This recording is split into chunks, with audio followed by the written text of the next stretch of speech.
96 días de administración de la gobernadora, 85 de la sesión legislativa y hoy martes 8 de abril del año 2025, pasando al orden de los asuntos como de costumbre que hay en el plato para hoy.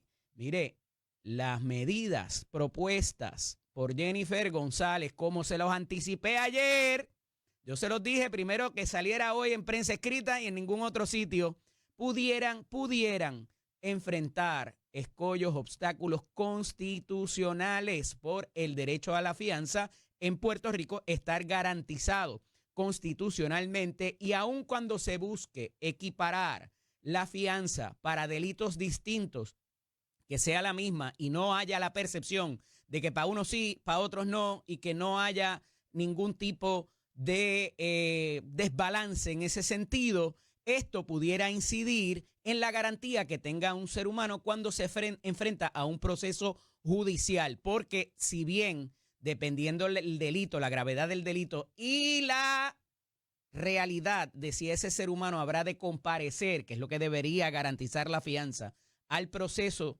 en adelante, obviamente si no hay los medios, pues para pagarla o de alguna manera garantizarla, pues esa persona va para adentro, y entonces el agravarla, el hacerla más cara pudiera tener ese efecto, y eso queda en la discreción del juzgador o juzgadora de hechos, que son los jueces que se enfrentan a esas primeras vistas, particularmente la de causa probable o regla 6 que vimos en el día de ayer sobre lo que aconteció en Utuado, la fatalidad y un evento sumamente lamentable donde 7 menores quedan impactados de por vida, y son 7 los cargos también que enfrenta este asesino por estrangulación, que se había trabajado con esa ley particularmente para agravar cuando el delito del feminicidio es hecho por estrangulamiento, y a esos efectos pues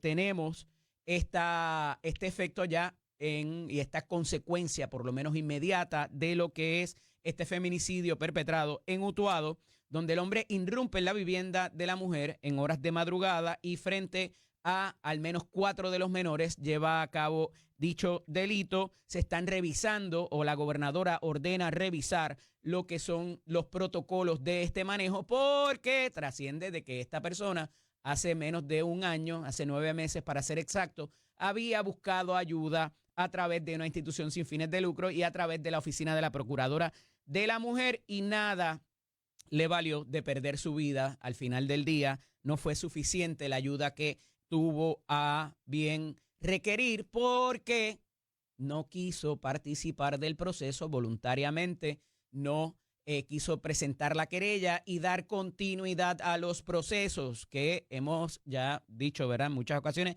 y no es que fuera su culpa, nadie es culpable de ser asesinado, ¿verdad? No se justifica nunca. No obstante, hay unas banderas que hay que trabajar con ellas desde un principio, cuando viene la primera mala palabra, el empujón, el pellizco, la bofeta, que hay que actuar en ese sentido para procesos de que esto no se convierta y desencadene en algo peor. Pero a este individuo ya tiene una consecuencia, se le impuso una fianza de $3.5 millones, la cual no pudo prestar, y fue ingresado. Así que por lo menos estamos viendo ese resultado lamentable, la pérdida de vida y el impacto sobre los menores. Aquí hubo, como dije, 7 cargos distintos, uno por el escalamiento de la, ¿verdad?, de la morada de la persona, de la casa donde estaban esos menores y esa madre. Y también hay un cargo por ley de armas que no queda muy claro qué ocurrió. Y los otros 4 cargos obedecen, ¿verdad?, más allá del feminicidio, el escalamiento, la ley de armas. Los otros 4 son cargos por maltrato, por la ley de maltrato de menores, por haber llevado a cabo dicho delito en presencia de esos menores. Eso es lo que hay en cuanto a este feminicidio. También hubo un arresto de un sujeto que había atropellado a un oficial del orden público. También ya está bajo arresto y está enfrentando las consecuencias. Así que esa estadística que ayer el comisionado de la policía, Joseph González, y director del FBI, nos deja saber de que ha habido una merma, una baja en las estadísticas de delitos tipo 1 Eso siempre es acogido con beneplácito. Hemos visto la profesionalización en tiempo récord de la policía con unos recursos federales que a algunos les molesta, pero cuando su vida depende de ello y cuando la policía actúa apropiadamente como lo ha estado haciendo en los meses recientes, pues entonces no son tan malos, ¿verdad? Y ni cometen abusos. Así que eso en esa línea. También, ayer se dieron, porque fueron más de un incidente, que fueron muy interesantes, en donde los dos cuerpos legislativos llevaron a cabo más bien ayer, diferentes instancias muy interesantes donde, siguiendo sus procesos, siguiendo los procedimientos, siguiendo sus reglamentos, bajaron varias cosas a consideración, hicieron vistas públicas de diversas medidas y entre otras se confirma, tanto en Cámara como en Senado, el nombramiento de las presidencias de la Comisión Estatal de Elecciones y se celebra la vista y la confirmación, por lo menos en Cámara, de la licenciada Verónica Ferraioli, nominada a la Secretaría de Estado. Y no bien fuera confirmada por la Cámara de Representantes en la vista pública de la Comisión de Gobierno, liderada por el representante Víctor Párez Otero, se dan al menos 3 situaciones que pudieran ser cuestionables. Y la minoría así lo hizo en dicha vista y luego de ella también. Y me parece que pudieran tener otro tipo de consecuencia cuando pase esa confirmación en el Senado. Me sospecho, y por las expresiones recientes en sus cuentas de redes sociales del presidente del Senado. Y aquí hay 3 ángulos principales que se traen ayer a colación. Una de ellas es los incidentes de violencia doméstica de la cual fue víctima la secretaria de Estado por parte del hoy secretario de la Gobernación y cómo ella aborda eso en la vista de confirmación. También un asunto de carácter contributivo de la falla por presentar planillas en al menos 2 años sin que tuviera consecuencias de cargos sobre ellas como ha habido sobre otras personas. Y el tercer ángulo que tiene que ver con cualquier situación que pudiera haber de conflicto de interés por ambos ser partícipes, ambos fichas del matrimonio Domenech Ferraioli, en caso de que incidan sobre uno y otro y haya materia donde uno pueda beneficiar al otro, y que la solicitud para dicha dispensa no fue radicada ante la Oficina de Ética Gubernamental hasta la semana pasada, dicho y admitido por la propia licenciada Ferraioli en su vista de confirmación ayer ante la Cámara de Representantes, particularmente la Comisión de Gobierno. Me parece que son 3 ángulos muy importantes que pudieran ser abordados no solamente por la minoría, sino por el Senado en el momento que confirmen dicho nombramiento. Pero digo que ocurren diferentes eventos que me parecen muy interesantes, porque esto fue como pan, una detrás de la otra. Se lleva a cabo la vista de confirmación, se lleva la confirmación en Cámara y Senado de las presidencias y la presidencia alterna de la Comisión Estatal de Elecciones, se aprueba también el proyecto de libertad religiosa y destaca la prensa escrita que la minoría no le dio tiempo de participar en todas y cada una de esas determinaciones o de esas votaciones o de esas vistas de confirmación cuando se celebraban casi simultáneamente, ¿verdad? Y esto es una herramienta que muchas veces se utiliza, se concentran procesos para tratar de alivianar cualquier resistencia u obstáculo que pudiera haber. No es ilegal, es la naturaleza de lo que es el trámite legislativo. Y si hubiese esa estrategia, no lo sé, pero ciertamente el resultado fue cónsono con lo que quiere la mayoría del Partido Nuevo Progresista y se aprueban las presidencias de Rivera Rueda e Irizarry Casiano para la Comisión Estatal de Elecciones, tanto por Cámara como Senado, así también como la de Verónica Ferraioli como secretaria de Estado en la Cámara de Representantes al menos. Otro ángulo interesante que también tiene que ver con esto, pero no creo que cree tanta controversia o que pudiera crear tanta controversia, es la cantidad que genera como directora del Distrito de Convenciones la licenciada Ferraioli, porque ese salario era solo de $138,000 y la Junta de la Autoridad para el Distrito de Convenciones, donde participa como integrante principal el director de AFAF, que es a su vez el secretario de la Gobernación, participó o no, no se sabe bien si delegó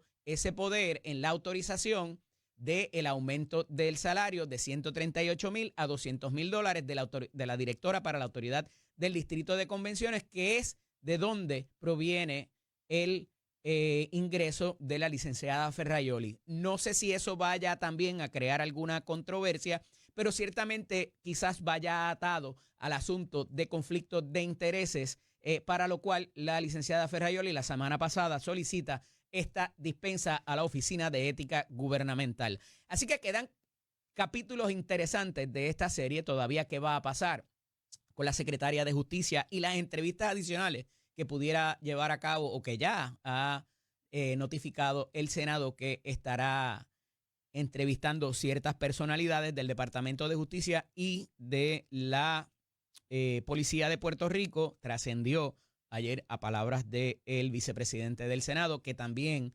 están o se aprestan a entrevistar a un funcionario federal para estos propósitos. Pudiera ser de que esta persona ahora está en la esfera federal y en un momento dado, cuando ocurre la descalificación de Janet Parra, estaba en la esfera local. No quedó del todo claro, pero nos dice el vicepresidente del Senado ayer, Carmelo Ríos Santiago, que uno de los problemas por los cuales se ha retrasado este tipo de entrevistas adicionales para, de alguna manera, poner en balanza lo que dijo la secretaria de Justicia en su momento, en su vista de confirmación, pues sería contrarrestado a ver si es distinto lo que dicen estas personas a lo que dijo la licenciada Janet Parra. Así que eso todavía está pendiente y es una de las nominaciones de la cual la gobernadora ha defendido a capa y espada para propósitos de que ya se dé dicha confirmación, si es que se va a dar, o rechazo, y cómo eso pudiera cambiar el panorama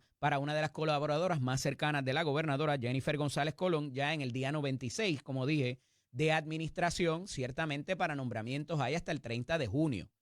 No es que haya una prisa, pero es parte del gabinete constitucional y obviamente pende sobre un hilo cuál vaya a ser el futuro del Departamento de Justicia que pudiera ocurrir ahí.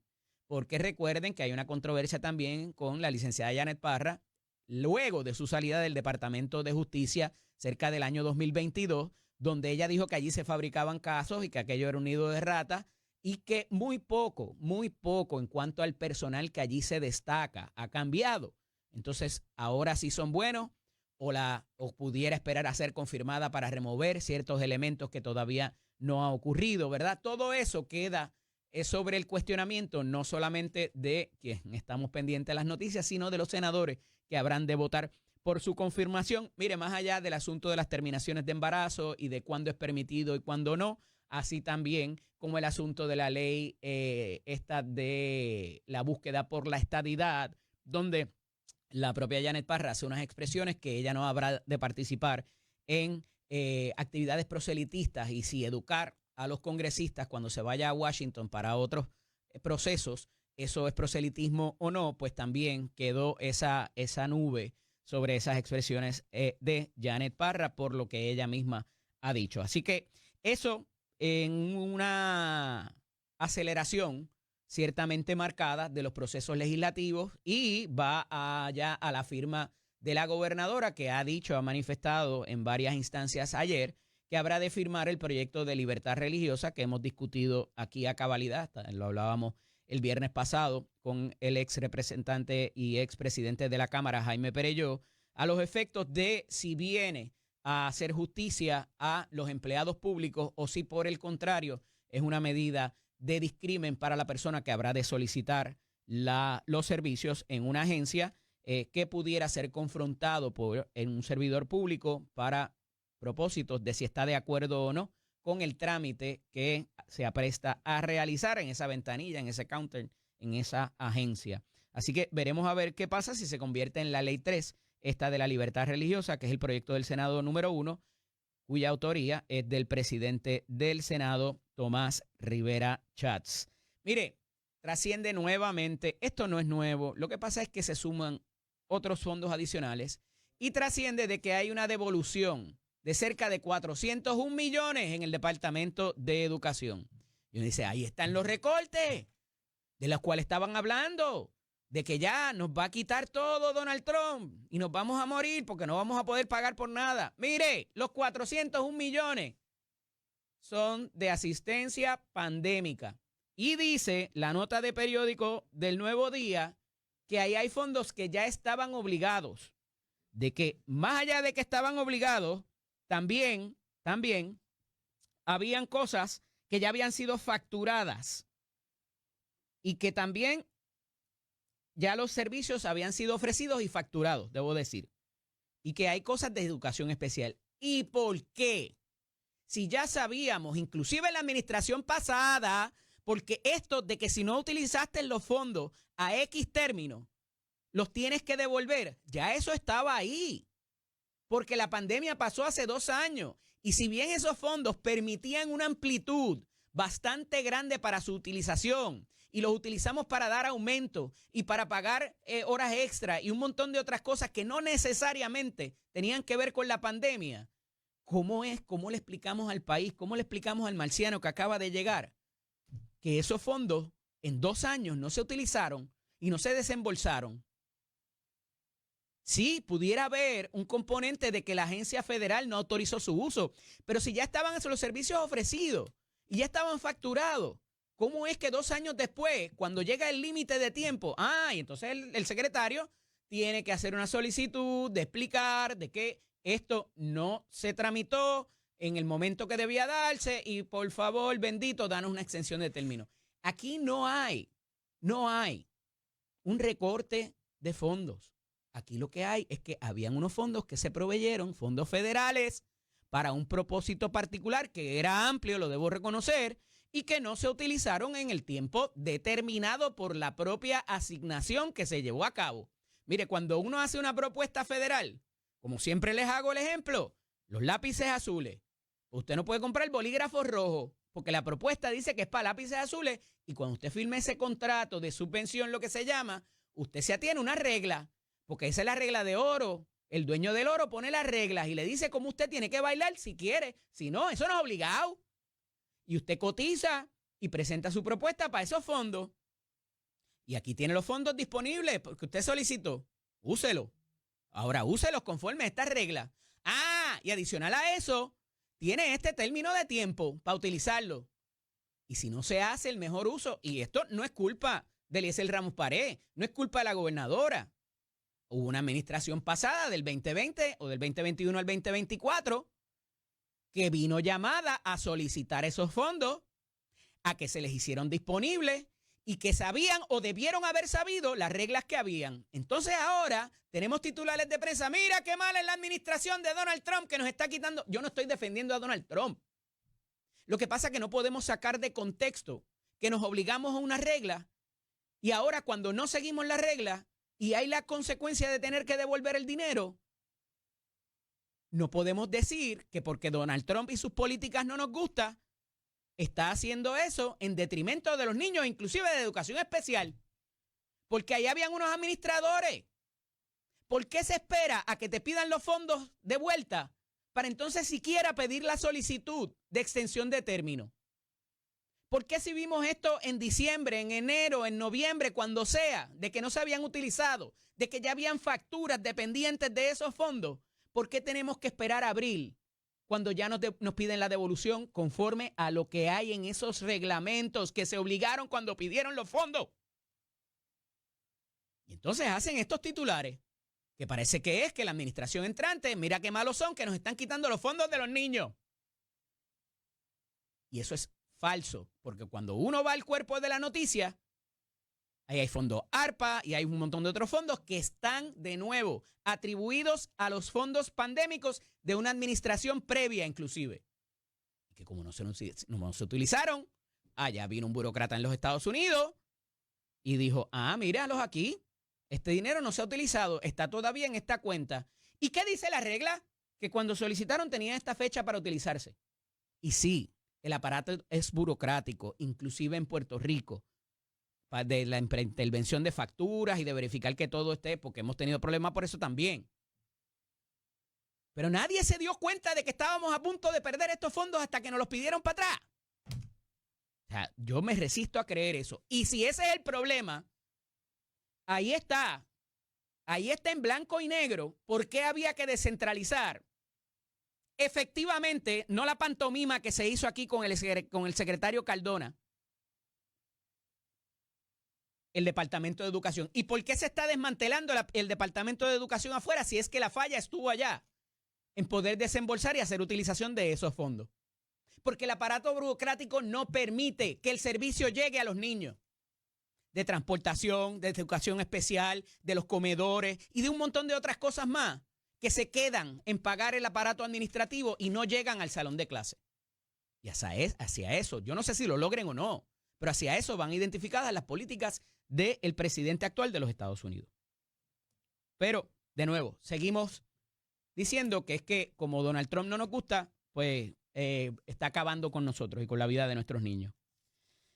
Mire, la secretaria del DACO, y esto voy a hablar un poquito más extenso con el invitado a las 7:30, porque esto está atado a la política arancelaria, y es que algunos listos, algunos comercios inescrupulosos ya están aumentando los precios. Y la secretaria del DACO, Valery Rodríguez Erazo, ha dicho que va a estar pendiente a esta gente, porque los aranceles quizás puedan sentirse de esta semana en adelante. Pero el producto que ya está en góndola y que entró cuando no había el arancel, cuidado con estar aumentando los precios de algunos comercios inescrupulosos para decir, mira, ya llegó esto y se encareció y lo pagaste la semana pasada a $2 y ahora está a 5 por los aranceles de Trump. Y quizás sea difícil hacer ese cómputo o requerir ese cómputo para todos los productos del comerciante. Pero ciertamente estamos en una brecha todavía, como pasa con la gasolina. Y usted sabe que sube y sube de inmediato, a pesar de que quizás esa estación de gasolina no compró gasolina en los últimos 2 días, pero te la encarece porque la que va a venir más cara es la que va a comprar después. Eso pasa todos los días y se ha denunciado. Y DACO tiene unos inspectores y que va a multar y que van a cobrar la multa, nos dice Valery Rodríguez. Ciertamente tienen unos recursos escasos para un montón de cosas que hace el DACO, que a veces es demasiado, pero eso es el pienso de Eddie López. No se deje llevar por eso. No obstante, ese DACO metió en el precio del café, por Dios. No obstante, ¿verdad? Esta línea va directo al consumidor. Va cuando usted va a comprar la comida, va cuando usted va a comprar ropa, cualquier otro servicio que usted o bien que vaya a comprar. Ciertamente, muchas veces no hay manera, no hay una etiqueta que establezca por qué el encarecimiento de ese producto, y mucho menos porque se pagaba de una manera antes y otra después. Pero para eso tenemos esos inspectores que estarán en la calle y veremos a ver las consecuencias de esto, sean comercios grandes o comercios pequeños, porque al final del día, eso le encarece a usted su costo de vida y unos listos que se benefician de esa situación.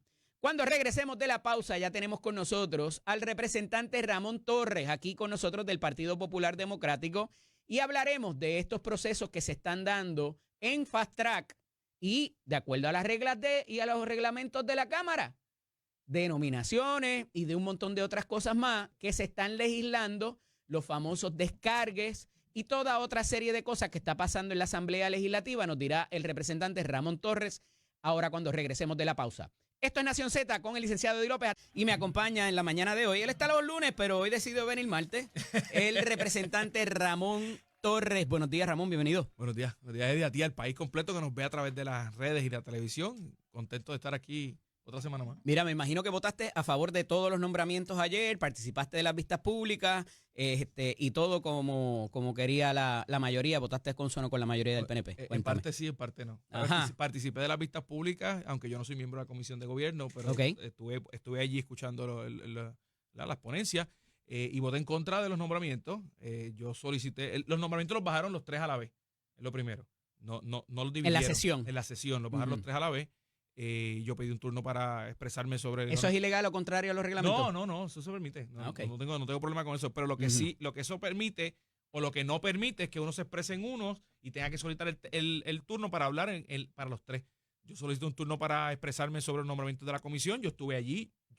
Cuando inicialmente al juez Rivera Rueda se nominó en el 2021, yo era el comisionado electoral del Partido Popular, así que algo yo tenía que decir, algo yo tenía que expresarme, no me reconocieron el turno, así que pues lo lógico es que le votara en contra. Disculpa que te interrumpa, pero nos llegan noticias ya confirmadas de una fatalidad que ocurre en la discoteca Jet Set en la República Dominicana. Tengo videos aquí que me hace llegar el buen amigo Germán Monroy, mientras había una participación artística del artista Ruby Pérez, que hace poco estuvo acá en Puerto Rico con nosotros.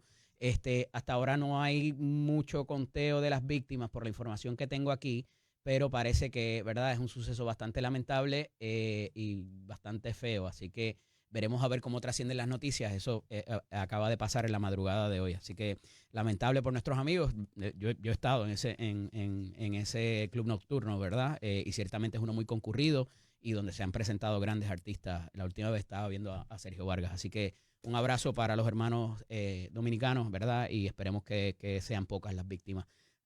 Volviendo al tema, Ramón, este asunto del fast track, ¿te parece que fue una estrategia de la mayoría para disipar quizás los obstáculos que pudiera presentar la minoría, las delegaciones de minoría, cuando se presentan la presidencia de la Comisión Estatal de Elecciones, la secretaria de Estado, la libertad religiosa? Fue como que todo a la vez, un poco, y dividirse entre ustedes hubiese sido difícil para esos propósitos. ¿Es así o cómo lo ves? No, yo lo veo como que ciertamente querían confirmarlo antes de cumplir los primeros 100 días. Ya. Hoy estamos en día 92, te estaba escuchando el conteo. 96. 96. Mira, el viernes se cumple. Por eso es que siempre pregunto antes porque yo llevo un conteo y puede que otra. Pero mira, 96. 96 y 85. Día 96.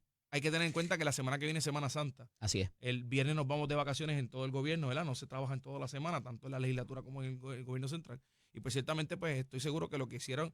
Oye, y nada más lógico. Yo creo que el derecho tienen así hacerlo. Y de hecho han dejado claro que ellos tienen mayoría para eso. Los nombramientos de la Comisión Estatal de Elecciones que requieren 2/3 partes son justamente los 36 votos que tiene el Partido Nuevo Progresista en la Cámara de Representantes. Y nada malo con eso. Lo que pasa es que a las minorías hay que darle participación. Yo creo que la participación que se le dio fue exigua, fue mínima. El periodo de evaluar los nominados tanto privadamente como en vista pública fue mínimo. Yo creo que no llegó ni a 3 horas. Pero nada.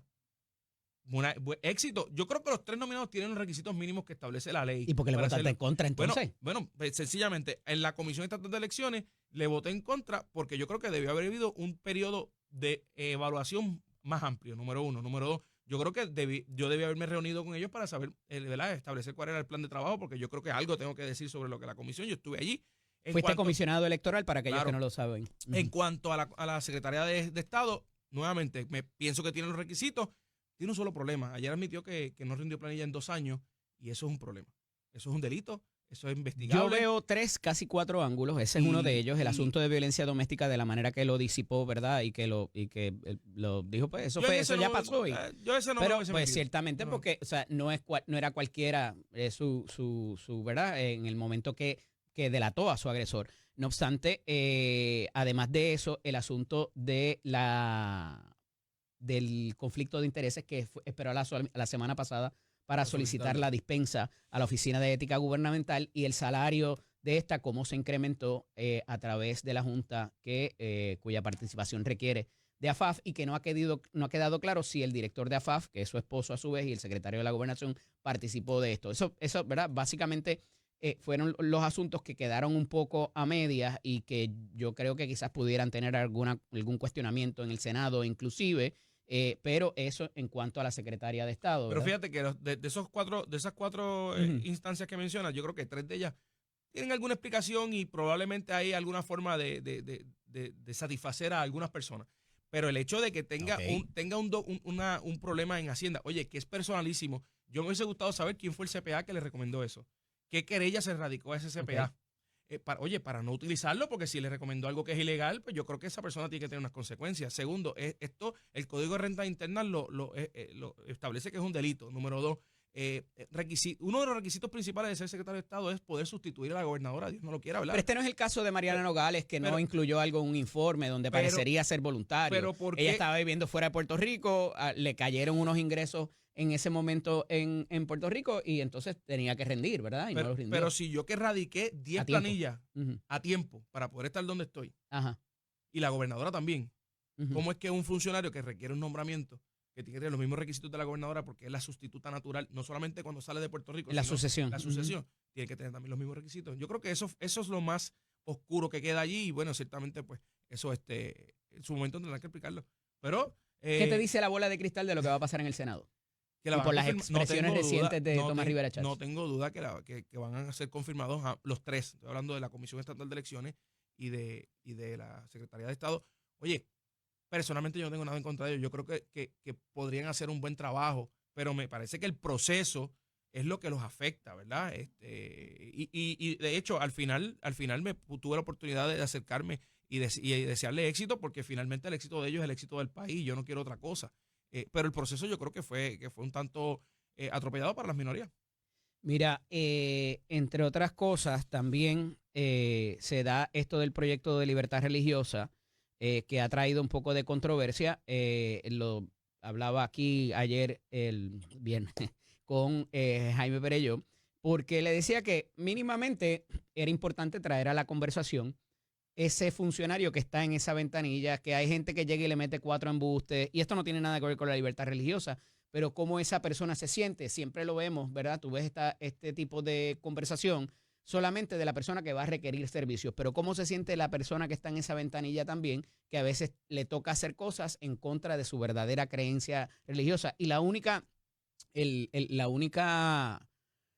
¿cómo lo digo? Lo que yo veía que había que afinarse es que solamente reconocía las culturas religiosas o las religiones tradicionalmente, ¿verdad? Y hay gente que cree en el dios de los árboles o el dios de las paredes o el dios de la gravedad. Esos no estaban reconocidos dentro de ese proyecto. ¿Cómo lo viste? ¿Le votaste en contra también? Le voté en contra por la razón principal que le voté en contra es que las leyes son como lo cierto y falso en las escuelas, en los exámenes. Lo cierto y falso, si la premisa completa es correcta hasta el final. O sea, si tú dices que Eddie y Ramón están al frente de un micrófono en televisión, eso es falso, aunque estemos aquí al frente de un micrófono, porque no estamos en televisión, estamos en una cabina de radio, ¿verdad? Ok. Aunque ese ejemplo no aplica, porque estamos por Telemundo, ¿verdad? Ajá. Si el ejemplo hubiese sido Eddie y Ramón... Encabulla y vuelve y tira, si el ejemplo hubiese sido Eddie y Ramón están en una cabina de radio vestidos de blanco. Ajá. Eso es totalmente falso, porque aunque estamos en una cabina de radio hablando por radio, estamos vestidos de azul oscuro. Okay. Así que la ley permite suspender las vacunas. Y yo con eso no podía encajar, no podía entender cómo tú puedes suspender el hecho, inclusive en una pandemia,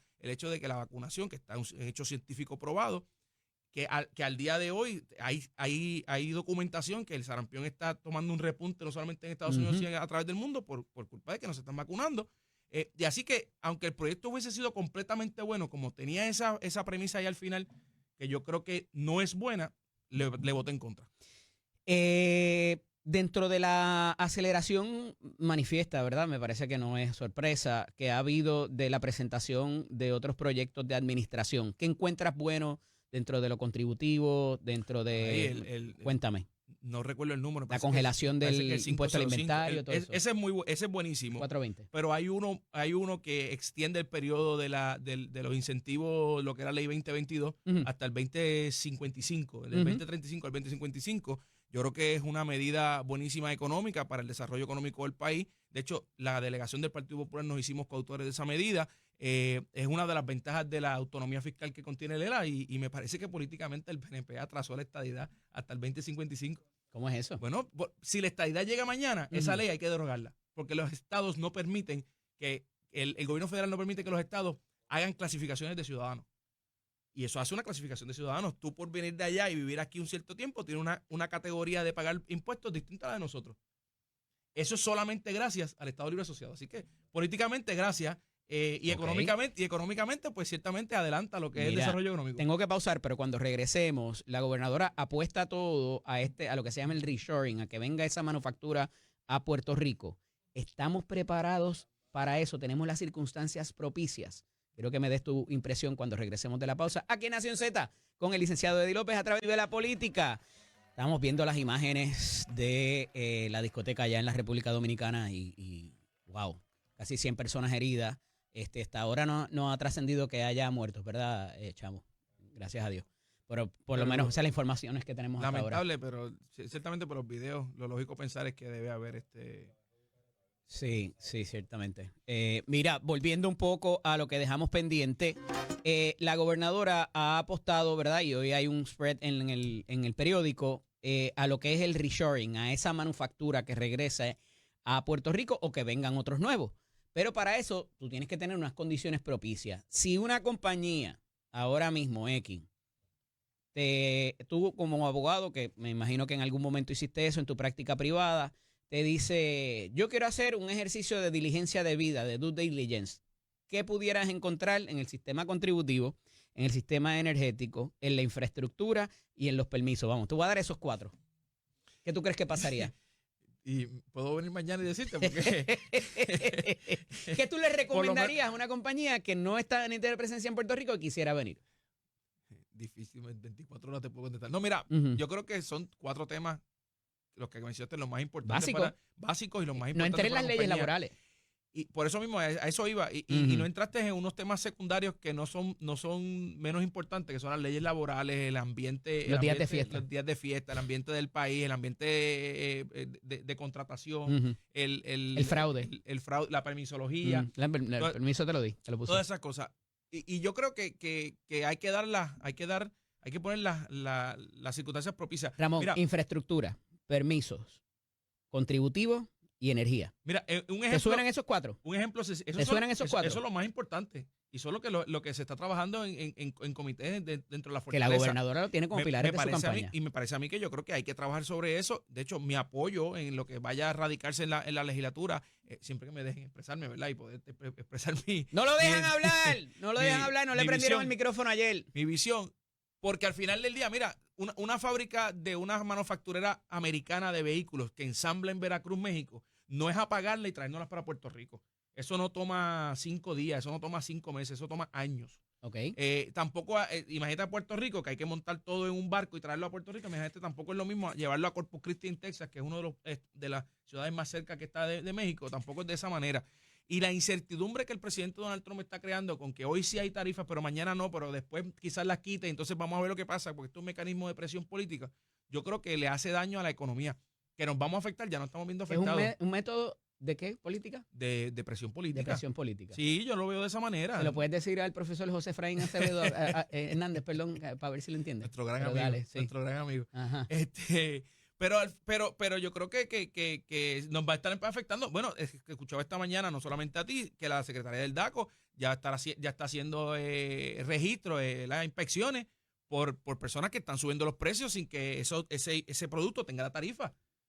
¿Verdad? Sin que se haya, que estaba en el inventario antes de que se le impusieran las tarifas. Así que yo creo que... Hay que ver cómo se está haciendo ese cómputo, inclusive. Claro, hay que verlo y hay que ver la fecha de entrada de ese bien aquí a Puerto Rico, porque si ¿Cómo se computó en esa factura del distribuidor o del manufacturero si viene directo? Si ese bien viene de China y ya estaba en Estados Unidos, cuando se pusieron las tarifas, pues ciertamente lo que va a costar es lo que cueste traerlo a Puerto Rico. No le puedes poner las tarifas porque ya estaba en Estados Unidos. Claro. O sea, pero por otro lado, al tema que estamos hablando, yo creo que es un tema importante. Y yo apuesto a que ese reshoring nuevamente, ese de traer esas manufactureras, fue una iniciativa del presidente del Senado en la pasada administración. Y es muy buena y yo creo que hay que darle continuidad. Se intentó hacer por legislación federal, de hecho, aprovechar esa... Pero es complicado porque mínimamente cuando vayas al sistema eléctrico te va a decir, ahí se va la luz. Ahí se va la luz todos los días. No hay consistencia, no es que está cara.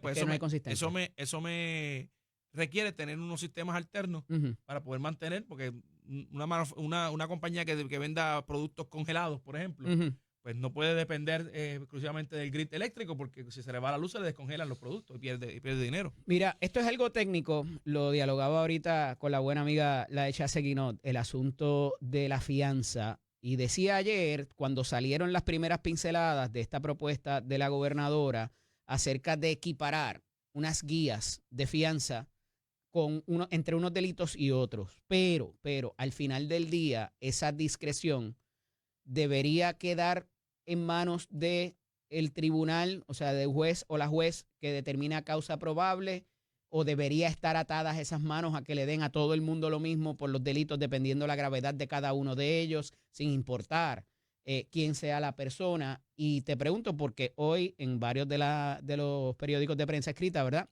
Y los digitales traen el asunto de que esto pudiera resultar inconstitucional porque al final del día el agravar a algunos y atarle las manos al juez podría propender a que no te dieran fianza, pudiera ser equivalente. No solamente eso, yo creo que el mecanismo que se utiliza, que debe ser una orden ejecutiva o un documento de la Fortaleza, es una violación a la separación de poderes. ¿Por qué? Fortaleza no le puede dar instrucciones.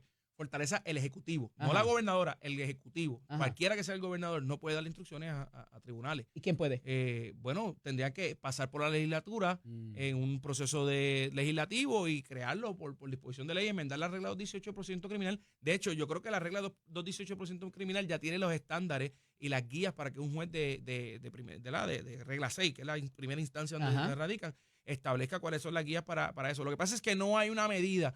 No, vamos a empezar en 100,000.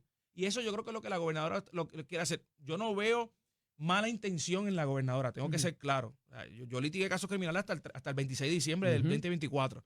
Yo no veo mala intención de la gobernadora con esto, pero sí yo creo que va a encontrar resentimiento y recelo tanto de la judicatura como de los abogados ¿Crearía litigantes. un disuasivo esto para la conducta criminal que estamos viendo? Yo creo que no, yo creo que no. El ¿No? mejor disuasivo que existe en las conductas criminales es cuando hay certeza de que si lo haces te van a arrestar y te van a quedar esclarecido y te van a procesar. Por eso es que todo el mundo le tiene miedo a los federales. Los federales no son mejores que nosotros. El FBI no es mejor que la policía de Puerto Rico. Lo que pasa es que el gobierno federal, como tiene menos casos, tiene jurisdicción más limitada, tiene más tiempo y más recursos para enfocarse en los casos y están asegurándose que una vez investigan, y si está el caso, claro está, tampoco quiero decir que fabrican casos. Si está el caso, pues te van a procesar. Por eso es que todo el mundo piensa que son mejores que los locales, pero no es así. La realidad es que invierten recursos. Muchos de los recursos humanos de los federales son gente local que los deputizan. Seguro. Los revisten de la autoridad federal. Mira, yo cuando la situación de los inmigrantes, yo dije que retiraran esos agentes y se quedaban sin agentes, porque es la realidad. Hay una disposición ahí que va a obligar a la policía, por orden ejecutiva presidencial, de que la policía está obligada a cooperar con CBP y con HSI en las diferentes redadas y todo eso. Eso está pendiente por ahí, por verse, que me parece que también tiene un componente que tiene que pasar el Congreso. Pero bueno, este asunto, evidentemente, estamos viendo unas faltas de respeto a la autoridad pública, Ramón. La gente no se sabe comportar, sigue haciendo loqueras en la calle. ¿Verdad? Y hemos visto inclusive hasta unos ciudadanos que tuvieron que defenderse recientemente y terminaron arrestados de madrugada en una calle pública, ¿verdad? Donde se les acerca una persona por segunda vez. Y estamos viendo estos arrestos civiles de un señor que tuvo que movilizarse para arrestar civilmente al agresor de su hija. ¿Estamos perdiendo la fe en la justicia? No estamos perdiendo la fe en la justicia, es que hay poco personal en la policía de Puerto Rico. Estábamos acostumbrados a una policía de Puerto Rico de 18, 19,000 efectivos, ¿verdad? Hombres, mujeres, personal. Pero haga un ejercicio, o sea, trasládese de San Juan al área oeste por la autopista para que vea y cuente las patrullas que va a haber. Y eso es a consecuencia de que la cantidad de policías que se están retirando es mucho mayor a la cantidad de policías que están entrando. Por las razones que sean, eso... No, yo creo que no nos va a dar un programa entero para analizarla. Sí. Pero esa es la razón principal. O sea, un policía, si tú tienes, y estoy hablando de tránsito nada más, si tú tienes una autopista que corre de Caguas hasta Salinas y lo que tienes es una patrulla, en cierto momento va a haber 10, 15 kilómetros que están fuera de visión, ¿verdad? De esa gente. Y eso es en cuestiones de tránsito nada más. Así que esa es la consecuencia principal, que hay poco personal. Luego de este feminicidio y de que la víctima hubiese buscado hace 9 meses ayuda de la Oficina de Procuradora de la Mujer, así también como de una institución, un tipo de albergue que se dedica a esto, decidió no presentar cargos. la gobernadora ha ordenado que se revisen los protocolos de esto. ¿Qué puede hacerse en ese sentido? ¿Qué dicen esos protocolos? Para empezar por ahí. Mira, yo creo que está muy bien hecho que la gobernadora haya dicho eso. Hay que hacer dos cosas. A corto plazo, más información, más anuncios de televisión y de radio diciendo que si usted es víctima de ley 54 o de violencia de género, que busque ayuda con los números, con la gente, con los números de WhatsApp, con la forma que sea para poder llegar a los sitios. Interconexión de la policía municipal con la policía estatal. Esta señora había buscado ayuda en la policía municipal, pero no había llegado a la policía estatal. Y a largo plazo... Parece ser que nunca llegó una patrulla allí. Parece ser. Parte del problema de que no hay policía. Y a largo plazo enseñarle a los muchachos en la escuela que todos somos iguales y que si usted es varón, usted no tiene el derecho a ni siquiera ponerle las manos encima a una dama porque no es suya. Es una relación de afecto y de cariño y cuando se acaba, se acabó. Sí, hay algo de eso, pero entonces, ¿en dónde entra el Estado a esa relación íntima o a esa situación que a veces es emocional también, ¿verdad? Porque no podemos dejar eso fuera. En cuanto a ese protocolo, o sea, tú llamas, eres víctima de agresión por tu pareja y llamas, ¿y qué se supone que pase? Bueno, se supone que al comunicarse con un cuartel de la policía, la policía despache una patrulla y que esa patrulla llegue en un tiempo razonable a lo que está sucediendo. Pero nuevamente estamos hablando de municipios del centro de la isla. Se investigue y se constate. Claro, se constate y se radique. Porque una vez el aparato de la policía está activo, de la investigación del Estado está activo en contra de una acción criminal, yo creo que no. Tiene que investigarse y tiene que llevarse hasta el último consejo. Si hay, y si no hay, pues no hay delito, pero hay que investigarlo. Agradecido que estuvieras con nosotros. Te veo la semana que viene, Dios mediante. Bueno, cuando regresemos de la pausa, ya está con nosotros la gobernadora de Puerto Rico, Jennifer González Colón. Hablamos de los 100 días y de qué podemos esperar para los próximos meses aquí en Puerto Rico, cuáles son cómo se va a bregar con estas políticas arancelarias y muchas otras cosas más que tendremos a bien preguntarle aquí en Nación Z con el licenciado Eddie López. Algo que quería discutir con ustedes es que por fin, corazón, por fin, vemos a una oficina que se llama la Oficina Independiente de Protección al Consumidor, liderada desde hace algún tiempo por la licenciada Jania Rivera. Y habrá de haber unos conversatorios donde se insertará no solamente la Oficina de Protección al Consumidor, y esto es lo que tiene que ver con la Autoridad de Energía Eléctrica. Cuando se rompió la Autoridad de Energía Eléctrica, además del negociado de energía, había una oficina que se iba a dedicar de cuál iba a ser la política energética. Eso se fue transformando y ahora tenemos lo que tenemos, ¿verdad? No obstante, esta oficina independiente de protección al consumidor estaba no solamente para que se presentaran y fueran los procuradores, los facilitadores de cualquier querella que hubiera del consumidor residencial y también el comercial, para que se presentara y se sacara de la estructura de lo que ahora hoy día es el negociado y funcionara como su fiscal. Cuando usted tenía bien presentar una reclamación que no se viera ante un empleado de energía eléctrica y decidido por otro contratista de energía eléctrica y al final del día firmado por el director ejecutivo o directora ejecutiva. Y eso por razones de política pública, se sacó de ahí y se convirtió en esto. Ciertamente esa oficina lleva casi desde el 2014, 2015 en su creación, con un presupuesto y todo lo demás, que le han reducido, hay que decirlo. Pero por fin vemos que se va a tener un conversatorio junto a la Junta Reglamentadora del Servicio Público, que contiene a su vez el negociado de energía allí y que la dirige Edison Avilés.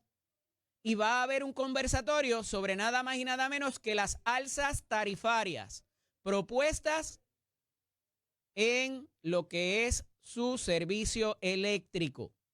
Y esto tiene ciertas variantes, ¿verdad? Por lo que hemos visto, el aspecto de la quiebra de energía eléctrica, de cómo se va a pagar a esos bonistas. Ya hay unas solicitudes, o la Junta más bien de Supervisión Fiscal ha insistido en que hay que aumentar esa tarifa para propósitos de lo que es ese cumplimiento y de lo que cuesta operar.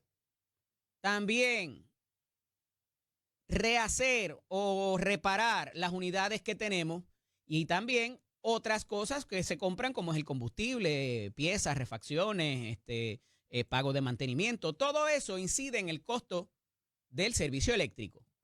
Y vuelvo y repito, esa situación del aumento de tarifa, de la revisión de la tarifa básica, porque aquí hay un montón de otros componentes que inciden sobre esa factura. Y como les he dicho antes, esa tarifa básica desde los años 90 no se revisa.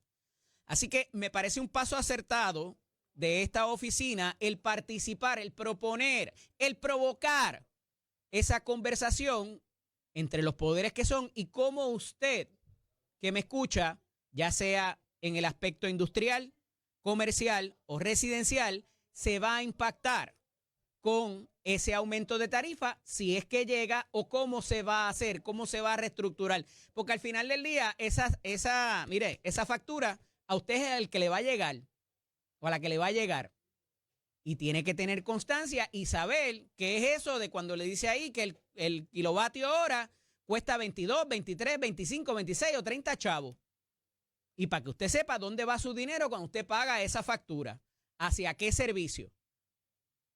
Y entonces, ese es uno de los propósitos de esa oficina para el cual se destinan ciertos recursos y habrá de llevarse ese conversatorio para bien o para mal, pero ahí está el inicio de la conversación y transparencia de cómo funcionan los procesos.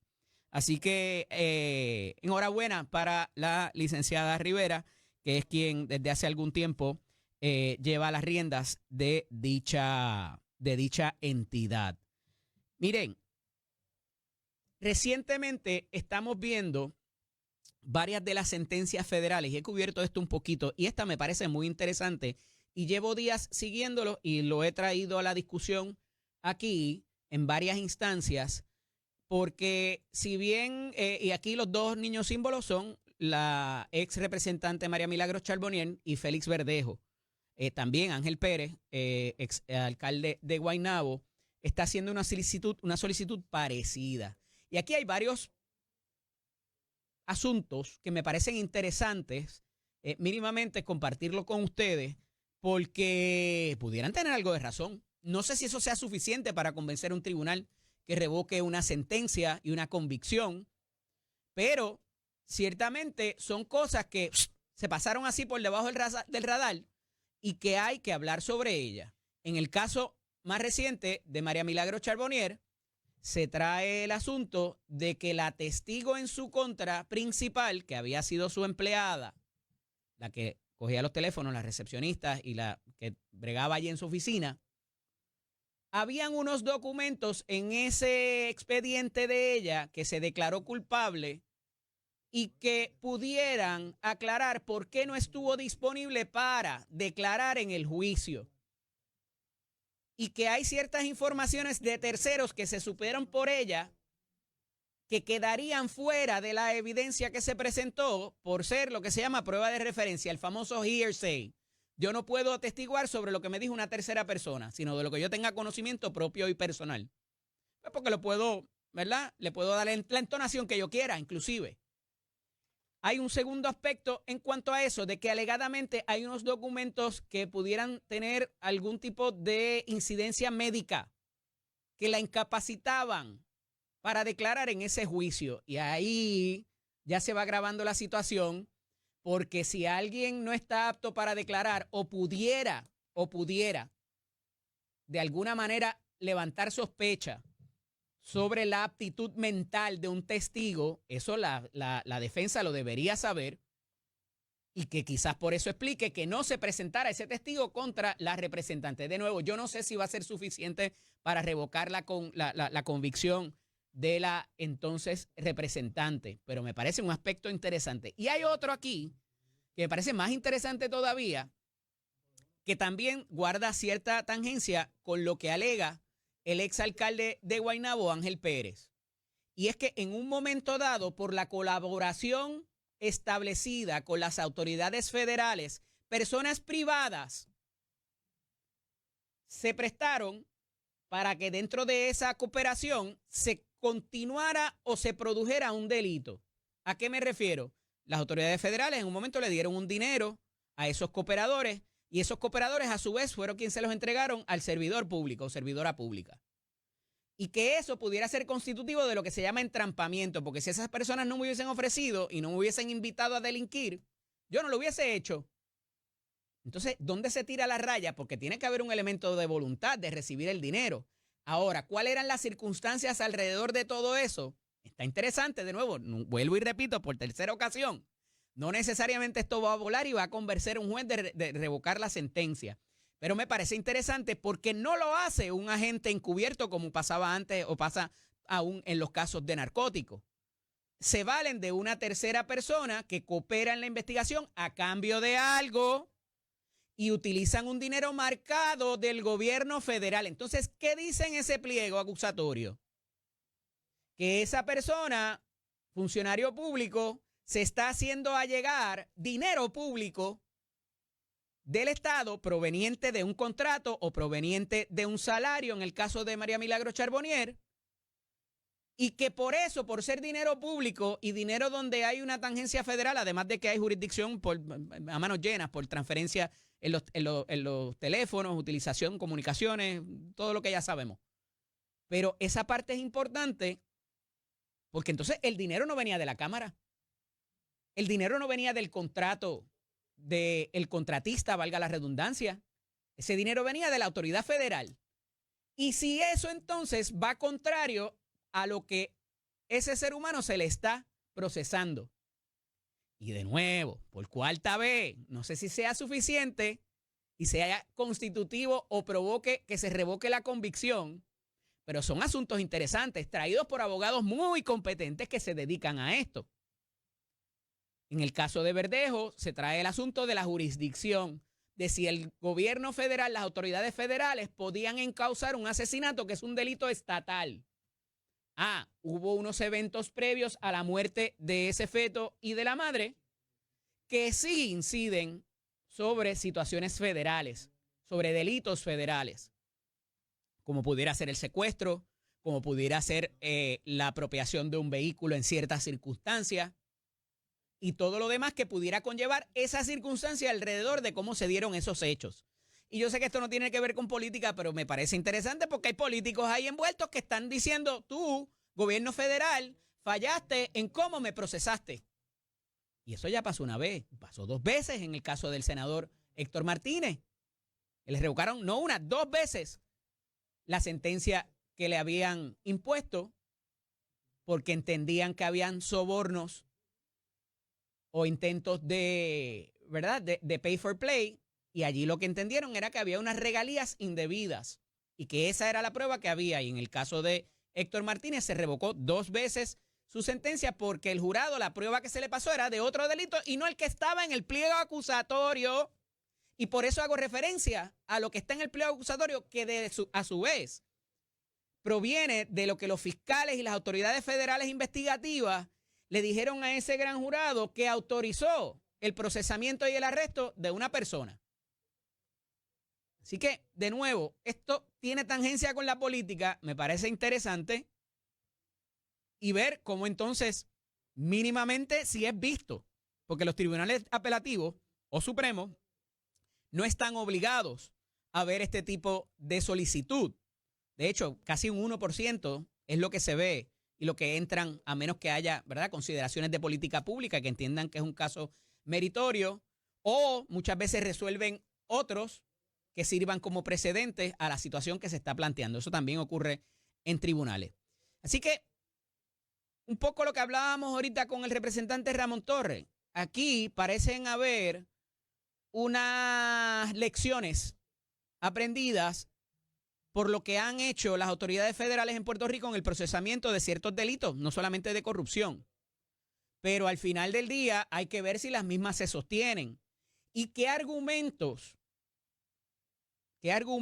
qué documentos, qué prueba, si es completa, tiene la defensa de estos servidores públicos y de estas personas al momento del proceso del juicio, y cuál queda fuera y se enteran después por otras razones. Y entonces, ¿cómo tú traes o retrotraes esa información, la cual no tuviste y no tuvo el abogado de defensa al momento del procesamiento? ¿Cómo se trae a la consideración de un nuevo juez y diciéndole, mira, esta gente fallaron porque ellos sabían que tenían estos documentos y no me los dieron, no me los hicieron disponibles? Y eso es una falla inclusive de carácter constitucional, porque si bien la Fiscalía en la esfera federal pudiera no tener que entregar toda la información y todos los documentos porque pueden reclamar ciertos privilegios de algunas cosas. En la esfera estatal no es tanto así. Esos documentos se incluyen prueba exculpatoria, prueba que pueda identificar o explicar alguna situación que no hace más o menos culpable a ese imputado o imputada de delito, está obligada a presentársela a la defensa para que esboce sus argumentos y le pueda explicar al jurado o explicar al juez las situaciones por las cuales llegaron a ese proceso. Y eso es lo que hay en términos de lo que es la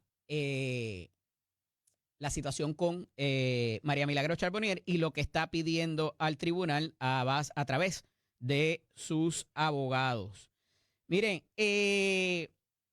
esta situación de la gobernadora y de que apuesta a ese famoso reshoring, que lo hablé con Ramón también más temprano, es importante atacar esos 4 pilares que la gobernadora está teniendo a sus comités trabajando para propósitos de lo que es el repunte socioeconómico de Puerto Rico, y lo que dice la gobernadora nos pudiera salvar inclusive de la política arancelaria de la cual seremos objeto también, porque casi todo lo que consumimos viene de afuera, no lo producimos en Puerto Rico, y que no necesariamente viene de los Estados Unidos o hay un sustituto de los Estados Unidos que podamos obtener en esas importaciones. Yo creo que un poco se va a mover bastante a buscar sustitutos, ¿verdad? Y esto lo harán los distribuidores y los propios comercios en Puerto Rico. Déjame buscar a ver, ese producto va a coger un arancel brutal, se va a salir del mercado, va a estar demasiado caro, déjame ver con qué puedo sustituirlo, que no me brinque el precio tanto, porque si no la gente lo va a dejar de comprar. Y la política se va a trabajar. Y entonces hay mucho cuidado con esto de las caídas de los mercados también, producto de la incertidumbre y no necesariamente del encarecimiento de productos. Esto, como muy bien lo dijo Ramón recientemente, tiene que ver con un ejercicio de comunicación pública y política. ¿Por qué? Porque mire, si yo le invito a usted a mi casa, pues obviamente voy a tener algún tipo de qué sé yo, refresco, bebida, alguito de picar, qué sé yo. Espera eso, ¿verdad? Porque si yo le invito a mi casa a compartir, pues cool. Y cuando yo le abra la puerta, le digo, me tienes que pagar 10 pesos. Ah, ok. Y entonces, cuando esa misma persona me invita a su casa, me dice, pues ahora tú me tienes que pagar 20 pesos. Eso es lo más parecido a una política arancelaria. Por mucho tiempo se le estuvo cobrando a los Estados Unidos ese fee por entrar sus productos allá sin que hubiera un arancel impuesto, a pesar de que los presidentes demócratas, particularmente Obama y Biden, también impusieron su arancel, y eso se queda fuera de la discusión convenientemente. Pero en este caso, el presidente Donald Trump se cansó de esa situación. Es que esas medidas arancelarias se permitían porque eso pagaba por los ejércitos allá y por cosas que tienen que ver con seguridad nacional para que no atacaran a los Estados Unidos ni se formaran revoluces entre la Unión Europea o los países asiáticos o todo el mundo. Y Estados Unidos, ese era el precio que pagaba por mantener la democracia. Pero cuando de momento empiezan a salirse de control y una guagua Ford, por decir una marca, sale 272% más caro en una jurisdicción europea que lo que sale en una americana, yo creo que es momento de revisar esos asuntos. Y decir, si tú me estás cobrando el 272%, yo te voy a meter un 25%. ¿Y qué se reporta en la prensa? ¿Y a qué responden los mercados? Al 25%, no al 272%. Eso nadie se lo va a decir. Eso no aparece en la página, en la portada hoy de Wall Street Journal. Pero vamos a hablar con todos los lados de las conversaciones. Y de nuevo, yo no estoy aquí para defender a Trump ni para fortalecer sus políticas. Hay algunas que me parecen que son, ¿verdad? Que pudieran crear algún dolor, y la medicina amarga, como la llaman, o sea, no podemos esconder y tapar el sol con la mano. Pero hay una política injusta de cómo se ha tratado por mucho tiempo el producto americano versus el producto europeo, chino o de cualquier otra parte del mundo. Y los Estados Unidos han permitido que eso pase hasta que no lo permitieron. Que eso propende a que hayan productos más económicos de China, de Taiwán, de Hong Kong, de Vietnam. Pues también. Pero cuando tú dices que muchos productos de los Estados Unidos no valen nada, que la manufactura es mala, lo que ha provocado eso es que como ese producto es más caro en el resto del mundo, ya lo desechamos. En el fin de semana tenía una conversación con mi padre acerca de los vehículos, particularmente. ¿Y cuál es el problema con el vehículo americano en muchas instancias? Que cuando lo vas a revender, vale menos de lo que debes. Y que la baja en precio, que es algo que uno no controla, porque tú puedes mantener el vehículo en óptimas condiciones o en pésimas condiciones, tú no controlas el resale value, lo que se llama el mercado de reventa, el valor que conserva ese vehículo. Y sabemos que hay dos marcas japonesas que han sido líderes en eso de los vehículos que retienen su valor más que cualquier otro. Pues mira, manejamos esa situación, ¿no? Y a esos efectos, pues se ha devaluado inclusive la calidad del producto y eso lo ha provocado el encarecimiento en el resto del mundo, no en las jurisdicciones norteamericanas. Y eso tampoco se lo van a decir los artículos de prensa donde se vilifica, donde se demoniza las políticas arancelarias del actual presidente. Y entonces lo suman a eso del recorte de fondos que va a venir por ahí. Pues mire, como digo, métase en una cueva o tírese del puente más cercano porque nos vamos a morir. Y maldito sea el miedo. No podemos bregar con eso. Tenemos que trabajar con lo que tenemos. Y ciertamente hay mucha gente que había estado cómodo con ciertas partidas que salían de impuestos norteamericanos y que de momento ahora se ha descubierto ciertos programas que no necesariamente iban a ayudar a nadie. Así que por ahí va el asunto.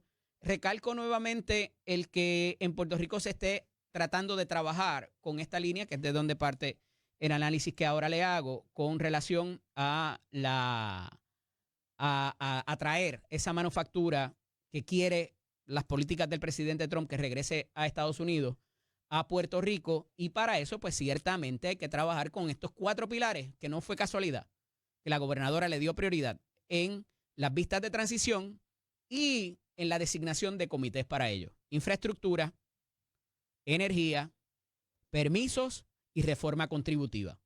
Quizás hay que mirar también lo de las leyes laborales, que se ha visto, ¿verdad? Y se ha trabajado, pero en todas y cada una de esas hay que tener cuidado e hilar fino, porque yo estoy seguro que la Junta de Supervisión Fiscal va a tener algo que decir con respecto a cómo se cambie el andamiaje jurídico de cualquier cómputo de eso, de energía, contributivo, infraestructura y permisos.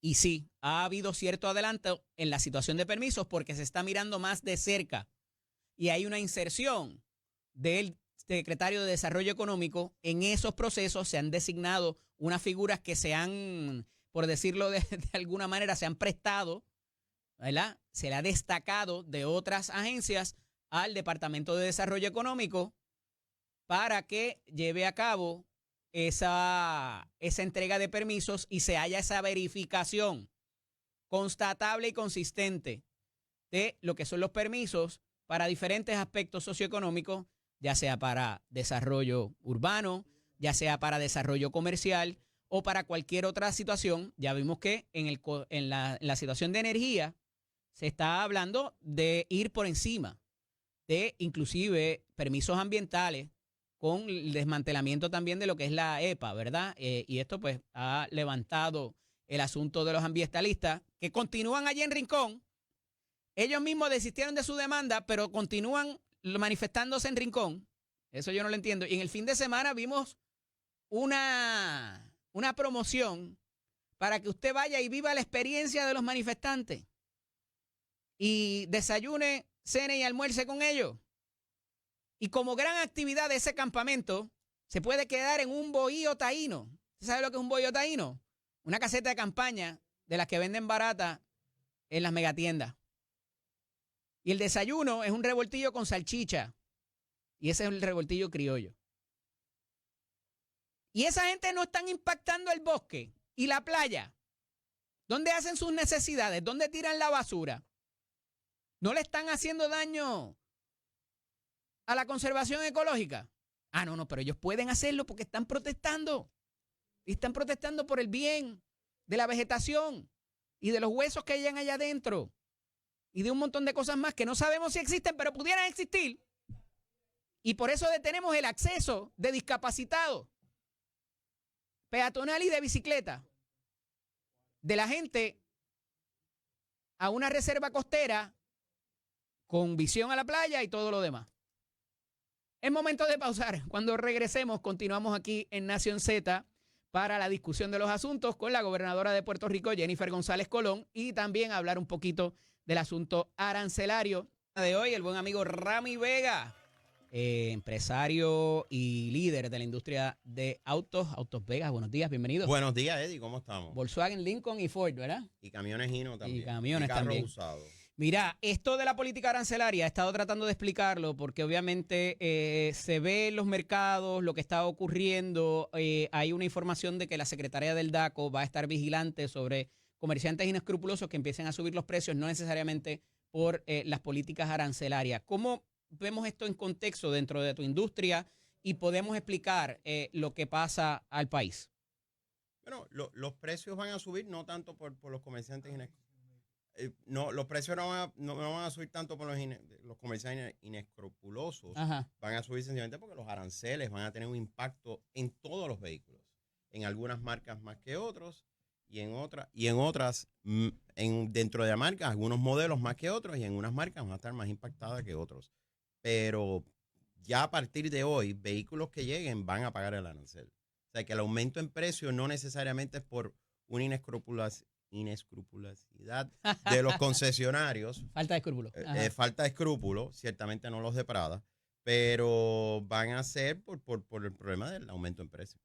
Eso había pasado anteriormente, Rami, con el asunto de los arbitrios, que decían, es que el precio subió de eso por los arbitrios, pero la realidad es que hay una factura, hay un sticker pegado en cada vehículo. Es completamente transparente para el consumidor. Que puede verlo. El consumidor va a poder ver lo que el arbitrio, lo que se le paga, lo que se le paga a Hacienda y lo que se le paga el MSRP y todo incluido. ¿Y va a ser la misma situación para el caso del arancel? ¿Se va a poder ver ese cómputo? Va a depender del fabricante. Algunos fabricantes han dicho, puedo decir por ejemplo Volkswagen, porque no es un secreto, ha dicho que ellos van a poner un tariff fee y lo van a poner en Mulrooney. Pero yo creo que todavía estamos muy temprano para que los aranceles... Bueno, el Mulrooney es la etiqueta federal que todos los vehículos están obligados a tener. Tienen que tener por ley federal y no se puede quitar. Solamente el cliente la puede quitar. La única marca de las que yo puedo hablar es que Volkswagen ha dicho que ellos van a poner una línea diciendo este es el tariff fee. Ok. Y en términos de... Para que sea transparente para el consumidor. Una pregunta que he visto muy recurrente es, obviamente las piezas pueden venir, si se ensambla o si de alguna manera entra y sale, ¿verdad? Porque el vehículo México, Canadá, Estados Unidos, ¿cómo quedaría eso si ya se sabe? Porque si ya hay la imposición, debería saberse cómo se computa. Se debe saber. Lo que pasa es que va a variar de marca en marca y modelo en modelo. Hay vehículos que los ensamblan fuera de Estados Unidos, Canadá y México. Por ejemplo, un vehículo que ven ensamblado de Europa, Corea, Japón, va a tener que pagar el 25%. Vehículos ensamblados en México y Canadá pagan el 25%, pero por lo que hasta ahora entendemos, van a poder reducir ese arancel en base a cuántas piezas de Estados Unidos tengan. Y entonces la tercera categoría es vehículos ensamblados en los Estados Unidos, que pueden ser de muchas marcas, van a pagar por el % de piezas que no sean estadounidenses. Y eso obviamente crea confusión en el mercado. Una confusión y yo inclusive creo que... para ustedes, los concesionarios. Para los concesionarios, para los consumidores, yo creo que más para los fabricantes. Inclusive creo que para el gobierno federal también. Yo no sé cómo rayos ellos van a poder calcular todos estos distintos escenarios. Rami, en esa cadena de distribución que viene del fabricante o manufacturero, entonces el distribuidor y entonces el concesionario, eso pudiera agravarse porque si en el punto que haya que pagar ese arancel, esa persona por pagar o esa entidad en esa cadena de distribución pudiera coger encarecerlo un poquito más. Ciertamente. Al final los aranceles es un impuesto y va a afectar a algunas marcas más que otras, pero es un impuesto. No nos engañemos, el arancel al final lo va a terminar pagando el consumidor. Dentro de la reforma contributiva que se plantea aquí en Puerto Rico van a ocurrir ciertos cambios, entre ellos el impuesto al inventario. Se habla de tocar los arbitrios también de los vehículos, de una ecuación que ya lleva unos años que no se revisa. ¿Eso pudiera quizás paliar a tu juicio algún impacto de lo que venga arancelario? Ciertamente.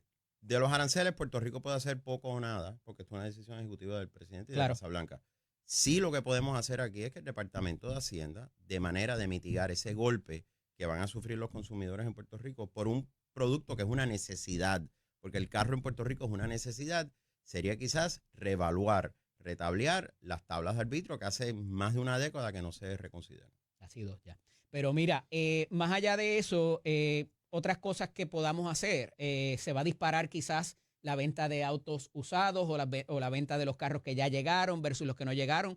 Yo voy a tener un modelo XZ24, estoy inventándome el nombre, el modelo, ¿no? Que tiene 12,000 pesos más que otro XZ24 que entró antes. ¿Cómo hacemos eso? Bueno, lo que usted puede hacer ahora mismo es ir, el mejor momento para comprar un vehículo es ahora. No es que quiero sonar como vendedor de carro, pero es la realidad. ¿Eso tú te dedicas? Porque, bueno, sí, me dedico a eso. ¿Ya se te olvidó ser abogado también? Sí, ya lo de abogado ya pasó otra vida. Pero no hay mucha diferencia entre uno y otro, de verdad. Sí. Pero el mejor momento para adquirir un carro, los vehículos que están en los concesionarios ahora mismo, en los lotes, en los inventarios, están exentos de arbitrio. De arancel, arbitrio no, pero de aquí a 1 o 2 meses, pues posiblemente ya van a tener que pagar el arancel de esos. Esa es mi próxima pregunta. ¿Cuán pronto pudiéramos ver esa escalada de precios? Yo diría que va a depender del inventario, de nuevo, va a variar por marca y distribuidor, pero yo me imagino que en los próximos, bueno, ya en teoría, el vehículo que llegue hoy tiene que pagar arancel. Y lo que ha pasado es que algunas fábricas han decidido no enviar vehículos.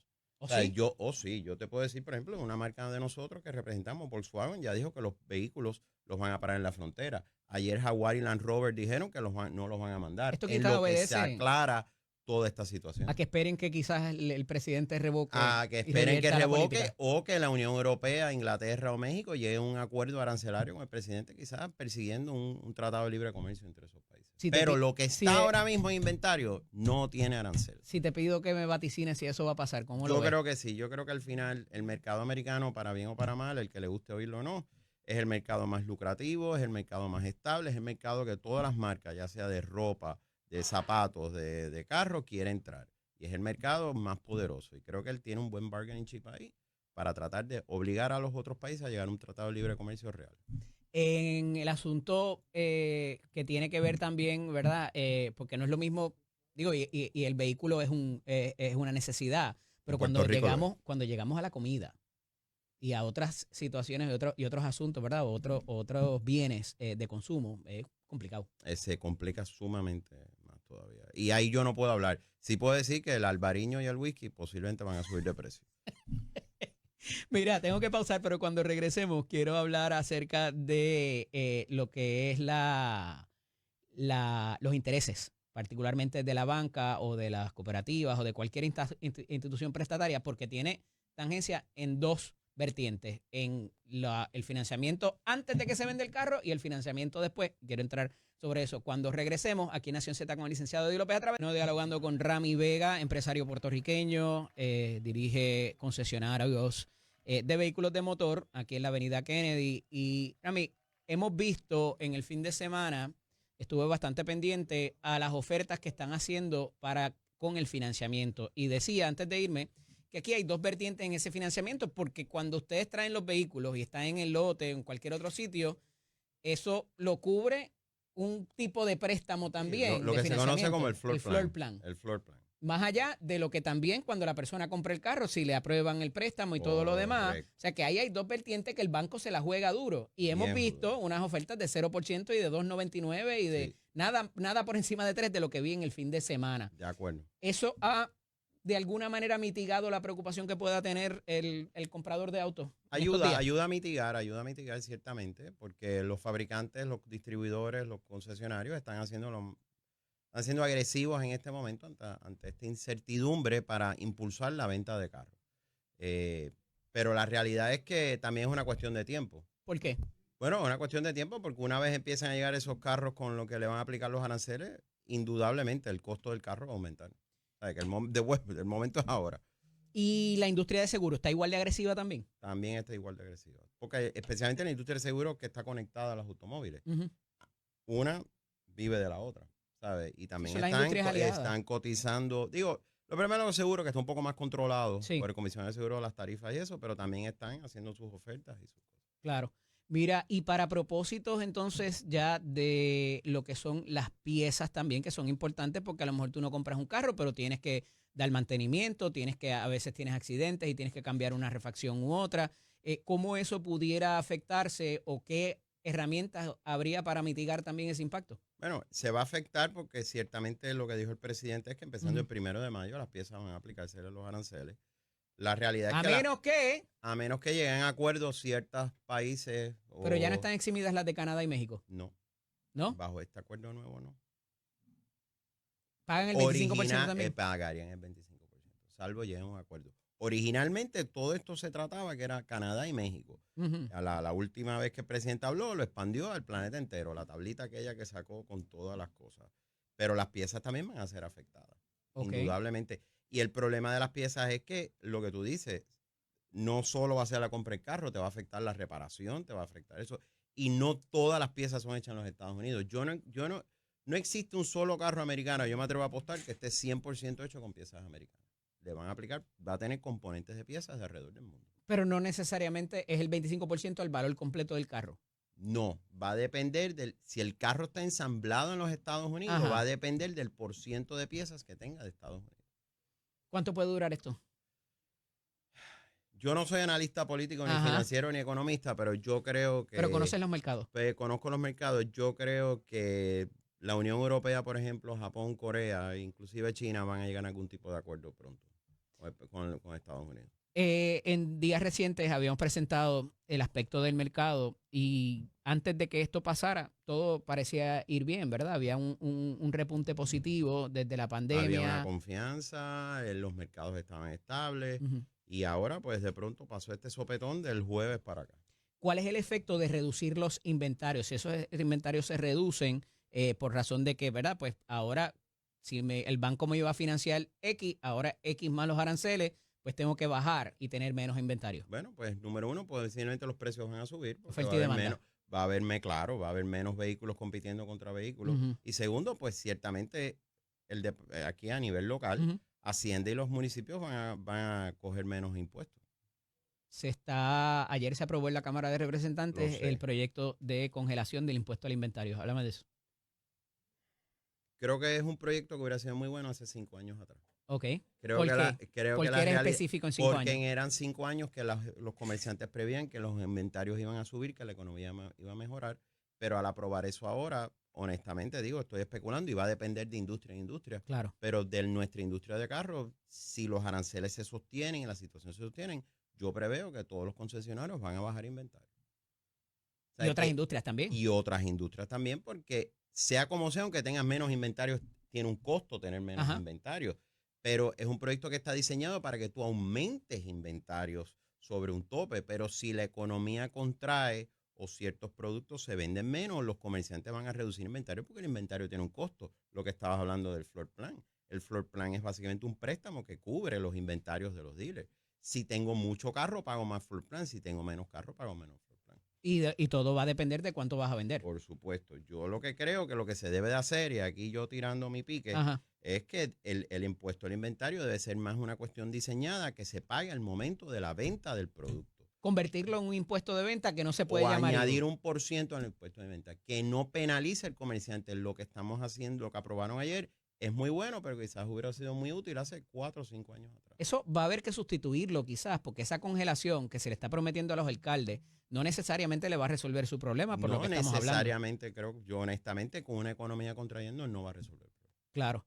Y a esos efectos, pues también... pero va a depender de industria. Sí. Porque si tú eres quizás un Walmart o un supermercado o algo, y tú prevés que, oye, me conviene aumentar inventario, pues ahí sí quizás te funciona. Cuando el comerciante tiene unos gastos que los tiene que flotar, entiéndase, que los tiene que adelantar para ver cuándo lo vendo, a cómo lo vendo y en qué condiciones también necesito para venderlo, las circunstancias, todo lo que tengo que invertir, eso incide en el precio final del producto. Por supuesto. Y entonces, en esa línea, el asunto de que tenga que adelantar ese dinero del impuesto al inventario, que es lo que hablas de convertirlo mejor en un impuesto de venta que no se puede llamar IVU, y ya mismo le vamos a explicar por qué, incide en esa capacidad que puede tener inclusive un comerciante para tener más abastos de lo que sea que venda. De acuerdo. Lo que aprobaron ayer, de nuevo, sigue siendo grabando el inventario, sigue afectando los inventarios porque vas a pagar por la cantidad del inventario que tengas. Uh-huh. Si fuera que se cobre en el momento de la venta, pues ya no penalizas al comerciante y no penalizas al consumidor. Porque entonces no hay riesgo. Pero ahora mismo, como está, mi opinión, no creo que resuelva mucho. Si bien ese proyecto parece resolver el asunto de que el alcalde pueda tener un dinero asegurado, no necesariamente. Bueno, no asegurado porque como está escrito ahora mismo, ajá, es voluntario. Es voluntario. ¿El comerciante se va a poder acoger o no acoger? Y en ese sentido, pues te crea el problema también de que lo que hablamos, si traes menos inventario, eso se va a ver afectado, número uno. Y número dos, deja muchas cosas al arbitrio del director del crimen, como la tasa impositiva.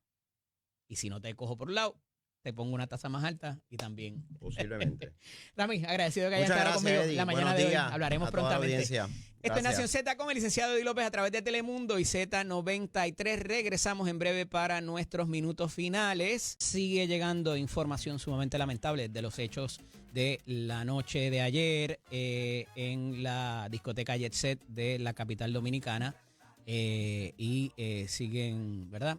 Trayéndose, parece, aparentemente la gobernadora de Montecristi está entre algunos de los heridos o fatalidades, no queda del todo claro, así que seguiremos viendo y pendientes a las noticias de allá de la capital dominicana, de nuestros hermanos allá en la República Dominicana. Un abrazo y nuestras oraciones para ellos. Miren, algo que quería discutir con ustedes antes de culminar el programa de hoy es que ya estamos viendo por parte de los legisladores que habían estado un poco silentes en el asunto presupuestario y ahora de imposición de aranceles. Y ya hay senadores del Partido Republicano que dice, y se los había venido diciendo, están entrando en territorio donde debería haber legislación y se está haciendo por órdenes ejecutivas. Y entonces esto confrontaría quizás algún tipo de de situación difícil, de controversia, más bien, entre el legislativo y el ejecutivo a nivel de los congresistas y los senadores, porque esos congresistas van a su elección de medio término el año que viene.